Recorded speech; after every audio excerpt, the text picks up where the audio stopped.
Et bienvenue pour le résumé de TBT9, tout beau tout neuf, l'émission d'Hanouna, ex-TPMP, touche pas à mon poste.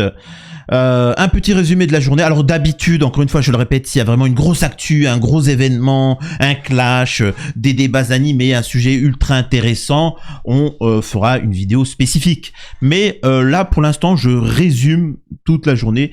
Il y a parfois des sujets qui sont intéressants dans l'émission, mais ils sont traités assez rapidement, c'est ça qui est dommage. Je le rappelle que l'émission de base TPMP qui était appréciée, c'était de l'humour, de l'analyse sur les autres émissions, une réaction sur les autres émissions, ça rigolait, et un petit peu d'analyse sur l'actualité, etc. Ensuite est venu Bolloré, où c'est devenu méprisable, à souhait. Là, on n'est ni dans le méprisable de Bolloré, ni dans ce qui faisait le sel de TPMP de base. C'est très consensuel. Espérons, j'ai bien dit espérons, que ça va redevenir quelque chose d'intéressant. Je le répète, tant qu'il n'y a pas la patte de Bolloré, moi ça me va, et qu'il y a des débats, des analyses, comme par exemple quand on a parlé du pass sanitaire, les gilets jaunes, il y avait des sujets qui étaient intéressants, des invités aussi qui étaient intéressants. Bref. Juste avant, je vous invite fortement à vous abonner pour suivre l'actualité. Tous les jours, un petit résumé de l'actu de TBT9. Voilà, il y a plusieurs sujets. Patrick Cohen et Thomas... Alors, je vous fais le résumé, il y aura tout, vous verrez.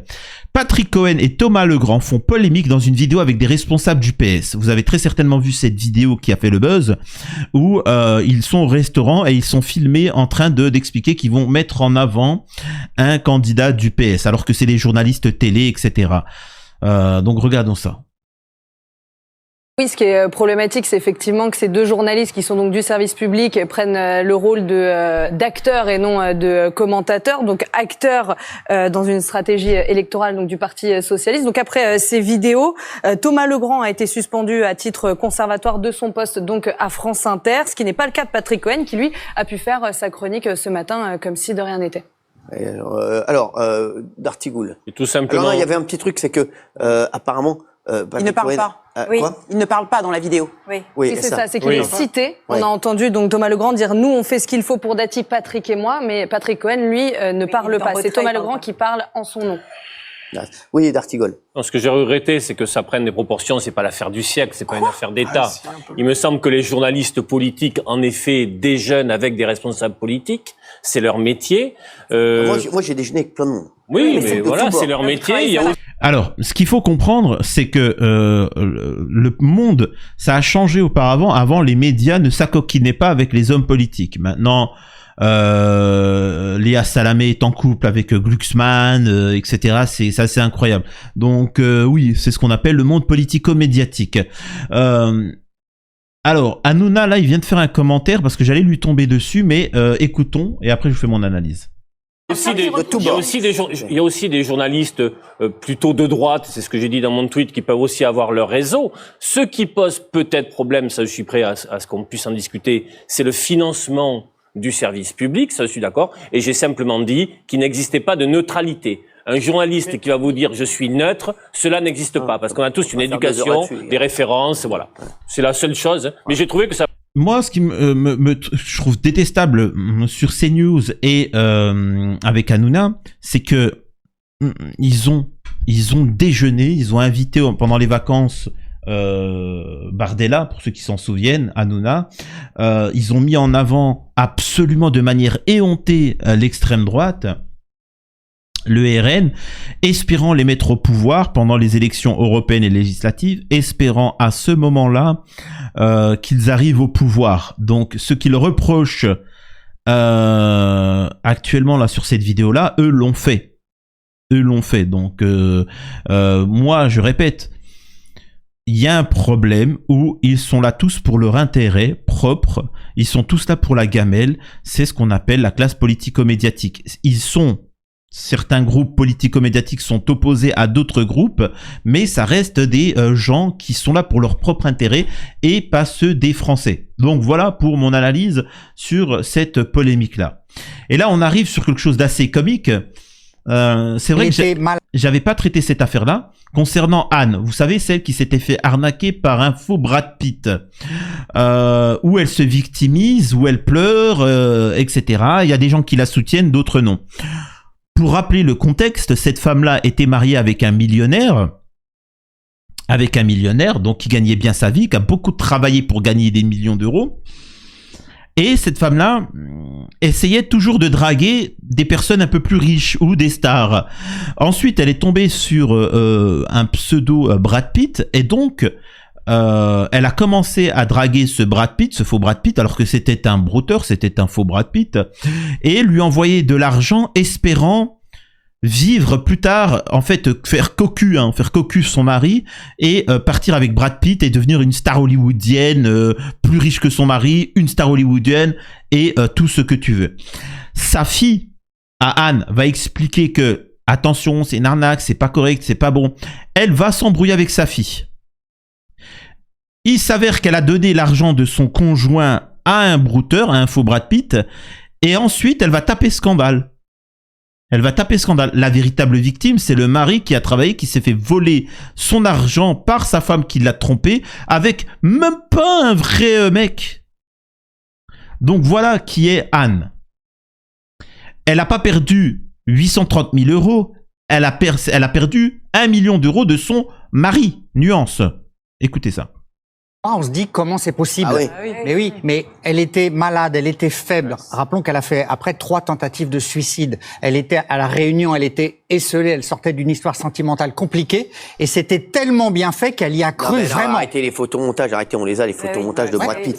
Arrêtez les gars, mais ça on les connaît. Et donc après le fait de dire je voulais en finir tout ça, oui, bon, en même temps, vous voyez ce que je veux dire, c'est-à-dire que tu espères avoir Brad Pitt, tu n'as pas Brad Pitt qui est plus riche que mon mari qui est juste multimillionnaire, je perds mon mari qui est multimillionnaire et je me retrouve sans rien au RSA, tu vois, à postuler chez Burger King. Donc il y a un moment, faut arrêter. Ensuite, quand elle dit que tout ça c'était bien fait, non, faut arrêter, c'était du foutage de gueule. Ce qui l'a aveuglé, c'est la richesse et la gloire de pouvoir être une star hollywoodienne. Non mais je l'adore, Anne, j'ai rien contre elle, la pauvre. Mais... c'est vrai, Anne, I love you, regardez, mettez-le Anne, I love you. Les images, les photomontages, je vous assure que même moi sur mes vignettes, je fais quelque chose de bien mieux, quoi. Quand même. Et le mec, il a touché 800 000 balles. Putain, mais je crois que je vais aller au Cameroun ou je sais pas où faire brouteur. Faut pas déconner quand même. Regardez, mettez la 3D. Ouais. Ouais, regardez. C'est dingue. Ah non, c'est le dernier, c'est le meilleur. Celle-là, elle est quand même succulente, hein. Elle est quand même succulente. Comment un multimillionnaire Brad Pitt, il se retrouve à l'hôpital et puis il te demande d'envoyer 50 000 euros. Mais faut arrêter. Non, mais regardez la photo qu'il a envoyée aussi, le gars. Mais c'est mythique. C'est mythique. Non, mais c'est vrai que ça. Oui. C'est tout un process parce que au début il lui dit j'ai un peu de mal, je peux pas payer la pension alimentaire d'Angelina. Ok, mais est-ce que tu peux au moins me donner un peu d'argent, $500 pour que je puisse payer la scolarité d'un enfant? Donc elle est touchée, elle dit oui et petit à petit les tarifs montent, grimpent et elle est sous emprise. Il a pris le contrôle d'elle. Anne, I love you. Excusez-moi, ça me fait un petit peu rire quand même, faut pas déconner quand même. Oh. Et elle ne peut plus rien faire, voilà. Non, mais voilà, on va pas la victimiser. La vraie victime, je le rappelle, la vraie victime, c'est le conjoint. Dites-moi si vous avez de la peine pour Anne, ou vous avez plutôt de la peine pour son mari qui a perdu 1 million, hein, 1 million. Donc, c'est assez phénoménal. Avez-vous déjà été victime d'un brouteur? 80% des gens disent non, bien évidemment. Là, ça permet de... Là, il y a une séquence où Hanouna et Géraldine Maillet parlent sur Kylian Mbappé. C'est un de ces hypocrites, ce petit Hanouna, quand même, faut bien l'avouer. Regardez ça. Alors, traditionnellement, on a l'habitude donc de faire un dîner d'équipe pour fêter et pour commencer la rentrée de TBT9. Et donc, on s'est retrouvés, toujours dans le même restaurant d'ailleurs, un soir, il y a à peu près une dizaine de jours. On était tous les chroniqueurs, donc voilà, les nouveaux, les historiques et tout ça. Ceux qui ne sont jamais venus également. Oui, c'est vrai. Voilà. Et donc moi je suis arrivée avec mon amie Valérie Benaïm. On arrive dans la salle. C'était une salle au fond, donc un petit peu discrète comme ça. On arrive. Vous étiez déjà là. Ouais. Non, mais on était au fond. C'était pas en terrasse et tout ça. Non. Vous étiez là. Vous étiez debout. Donc vous étiez dos à la salle. Et moi je vous ai vu. Et tout de suite, un tout petit peu au-dessus de votre épaule, comme ça, en plongeant comme ça, j'ai vu Faisal Amari, la maman de Kylian Mbappé. Vous étiez donc dans la même salle qu'elle. La maman de Kylian Mbappé. Voilà. Donc, elle vous avait vu. Vous ne l'aviez pas vue parce que vous étiez dos à elle. Puis les gens me voient quand j'arrive. Et donc, je suis allée la saluer. Et après, vous vous êtes parlé. Elle est venue me saluer, elle était très sympa. Ouais, voilà. Et c'est vrai qu'on s'est parlé. Et là, il y a eu un coup de cœur amical. Là, on s'est kiffé. Hein, c'est vrai ou pas? Ouais, vous êtes parlé longtemps. Ouais, elle vous a dit des choses. Vous lui avez répondu. Voilà. C'était tactile aussi. C'était chaleureux, on va dire. On s'est kiffé. Et vous avez été étonné, je crois, de sa chaleur. Ouais, je l'ai bien kiffé, j'avoue. Voilà. C'est un tournant, parce que c'est vrai parce qu'en fait, je croyais qu'on était pas tellement avec nous, je crois on s'est parlé, et je l'ai kiffé, voilà. Donc maintenant, le problème que j'ai, c'est que je kiffe la maman de Kylian Mbappé, et je kiffe Nasser. Ouais, et vous lui avez dit d'ailleurs. Et je dis Nasser est mon ami, voilà. Et je crois que ça avance bien entre le Paris Saint-Germain et Kylian Mbappé. Ah, c'est bien. Oui, voilà, c'est l'info je crois que ça avance bien, je crois qu'ils vont trouver un accord. Ils vont finir par trouver un accord. Ça va mieux. Et là, ça permet de montrer que Hanouna, alors je sais pas si c'est sérieux ou non, mais depuis qu'il n'y a plus la patte de Bolloré, il est plus sous la tutelle de Bolloré et qu'il n'y a plus TPMP en mode il faut faire du buzz, on le sent quand même qu'il est un peu plus apaisé, qu'il essaye un peu de calmer les tensions avec tous ceux avec qui il a pu critiquer où ça devenait nocif. Hein. C'était quand même assez particulier. En tout cas, voilà, ça c'est ma petite analyse sur le sujet là. Donc ça, je m'en fiche. Alors ça m'intéresse. Ça m'intéresse. Accusé d'empoisonnement, Frédéric Péchier, anesthésiste, sort du silence avant son procès. Accusé d'empoisonnement, c'est un truc de fou. Racontez cette histoire à nos téléspectateurs qui nous rejoignent à 20h56. On est en direct, bien entendu, sur W9. Ça fait 8 ans que ça dure, 8 ans d'enquête. Frédéric Péchier est un médecin anesthésiste avant de très bonne réputation. Il exerçait à la clinique Saint-Vincent à Besançon. Et tout commence le 11 janvier 2017.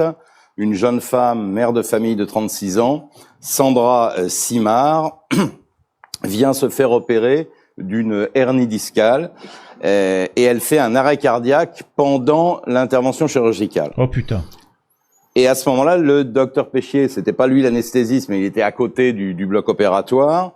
Il est appelé à la rescousse en tant que réanimateur, anesthésiste réanimateur, et il va sauver cette femme. Il va réussir enfin en tout cas à éviter qu'elle ne meure, parce qu'elle va quand même partir dans le coma pendant 5 jours. Et elle va être transférée dans un autre établissement hospitalier, et le médecin qui la prend en charge dans cet autre établissement trouve particulièrement curieux ce malaise cardiaque de cette femme de 36 ans, et il va demander à ce qu'on lui apporte tout ce qui a été injecté, donc le fameux sérum, enfin ce qu'on transvase, au moment de l'intervention, dans la transfusion. Ça me fait peur. Je vous expliquerai pourquoi. Il va les faire analyser et découvrir qu'il y a un taux de chlorure de potassium x100 par rapport à la normale. Donc, il va signaler cette affaire au parquet de Besançon, lequel parquet saisit la police judiciaire. Excusez-moi, je vous fais une petite parenthèse par rapport à cette affaire-là. C'est que je dois me faire opérer pour ma jambe, pour enlever quelques broches. Et je vous avoue que ça me fait peur, en fait. Moi, j'ai peur de l'anesthésie, de tout. Je sais pas pourquoi. Moi, on me dit, c'est bon, tu y vas, on te fait juste une petite piqûre, tu dors pas, mais tu sens pas, on te cache ta jambe, tu fais le travail. Ah, je signe. Mais le fait je sais pas, j'ai une angoisse. Et là, oh là là, ça m'aide pas à prendre rendez-vous pour faire cette opération-là. Et une enquête commence, ça c'était en 2017. Il va être mis en examen en 2019, d'abord pour 17 cas, parce qu'on s'aperçoit en fait qu'il y a des événements indésirables graves, ce qu'ils appellent dans leur jargon médical un EIG. Ils ont 70 cas d'EIG dans cette clinique Saint-Vincent et aussi dans une autre clinique et à chaque fois, le dénominateur commun, c'est le docteur Frédéric Péchier. Donc forcément, il intrigue. Alors on peut se poser des questions sur l'éventuel mobile, parce qu'il est toujours présent au moment où les patients font un malaise cardiaque, et il trouve l'antidote instantanément, alors que il a un diagnostic extrêmement sûr, et du coup, ça trouble bien évidemment ses confrères.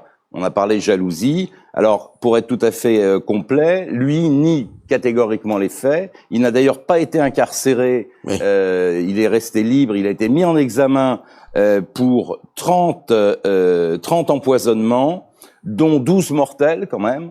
Et le procès va être gigantesque, il va durer 4 mois. Il y a 50 avocats, 156 victimes, 156 parties civiles. Alors, ce qu'il faut comprendre, moi qui suis beaucoup d'affaires criminelles, certains vont dire que c'est un serial killer. Je pense pas que... Alors oui, effectivement, sur le principe, c'est un serial killer, mais je pense pas qu'il veut donner la mort. C'est pas son but premier. Vous verrez, hein, vous verrez. Alors, il mérite la prison à perpétuité, tout ce que vous voulez, mais c'est ce qu'on appelle, c'est comme les pompiers pyromanes. Vous savez, il y a des gens, ils sont fascinés par le feu, mais ils sont fascinés aussi par être des héros. Donc en fait, ils allument un feu et comme par hasard, boum, il est là et il sauve une famille, tout ça, sauf que c'est lui qui a mis le feu. Ils ont besoin de se sentir héroïques. Et donc, quand ils sont là, ils injectent le machin, bizarrement, arrêt cardiaque, et lui, il est là, écartez-vous, laissez-moi, vous inquiétez pas. Il arrive, en fait, c'est déjà la solution. Il injecte le contre-produit, on va dire c'est comme ça. Il vient, il fait tout ça, oh, c'est bon, je l'ai sauvé, merci. Et c'est un héros. Et forcément, tout le monde l'applaudit. Bravo, il lui a sauvé la vie, heureusement, c'est un héros, etc. La meuf, elle apprend qu'elle sort du coma, que le mec lui a sauvé la vie, et c'est... Vous voyez, c'est cette adrénaline-là qu'il recherche. C'est pas le côté elle meurt qui le satisfait. Vous verrez, hein, je pense que ça va être ça. C'est une affaire assez sombre, il faut bien l'avouer. Ensuite, là, on a une affaire concernant Ludivine Langlois, concernant l'affaire sur les Miss France, où elle explique qu'elle a subi du harcèlement, mais en fait, je vous le montrerai pas parce qu'en fait, c'est pathétique. On a une personne, enfin pas que c'est pathétique, c'est-à-dire qu'elle a subi du harcèlement, effectivement, il y a un mec mauvais qui l'a insisté, qui lui a tenu des propos, est-ce que tu es vierge, voilà, j'ai envie, et lui a envoyé des SMS et il l'a harcelé. Et ce mec-là, c'était dans le comité Miss France. Oui, mais c'est pas le comité Miss France qui a fait ça. Vous voyez ce que je veux dire? C'est la personne. C'est pas, je sais pas, ce que je peux vous dire, mais vous allez dans un supermarché, vous remplissez vos coordonnées, machin, etc. Ben le caissier, il vient, il vous envoie des SMS, il vous drague, il vous harcèle. Ben c'est lui qui pose problème. C'est pas le Leclerc qui pose problème. Et là, elle sous-entend que si, oui, mais non, bah donne le nom du mec qui t'a fait ça, et il répondra publiquement ou non. Donc c'est un peu, je trouve, puéril. Donc voilà le résumé pour la journée de TBT9. Il y a des choses intéressantes, un peu moins, c'est un peu calme. Espérons que ça devienne un petit peu plus animé par la suite. Dites-moi vous ce que vous en avez passé. Mais tous les jours, je le répète, je ferai un résumé de l'actu TBT9. Des bisous à tous.